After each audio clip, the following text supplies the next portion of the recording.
Everybody knows about the great Golf TDi. It's a superb car with plenty of punch. Well, there's a new competitor on the market that you may not know about. It's this. It's the Seat Ibiza. It's fairly plain in design, a standard European small car. But you can't get away from the impressive image we now have of the TDi sister, the Cupra Sport, which has been making its mark in the world of rallying recently.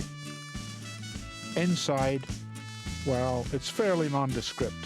As you'd expect, the dials are easily visible, the knobs and buttons are all fairly accessible, and with the inclusion of a neat stereo, you feel your life has been made that little bit easier. And of course, we mustn't forget the power steering and the air conditioning. Less and less of a luxury these days, more of a necessity. The driver's seat is fully adjustable, with plenty of headroom. However, I did find that after a 3-hour continuous drive, the lumbar region of my back began to ache slightly. Well, that's a bit harsh maybe. You do find this with many cars in this class.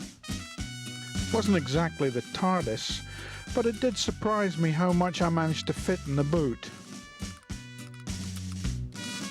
One area that I really enjoyed was the brute power that lies beneath the deceptively understated lines of this vehicle.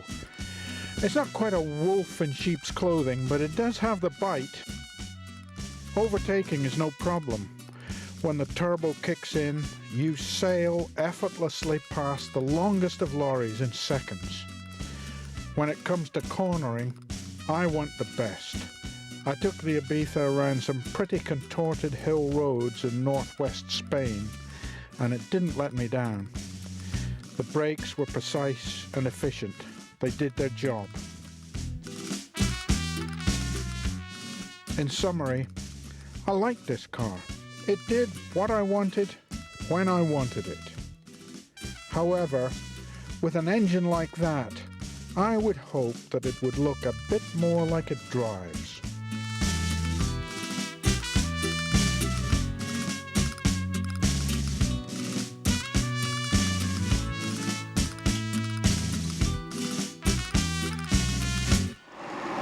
Well, I said at the beginning that I thought this was a great competitor for the VW.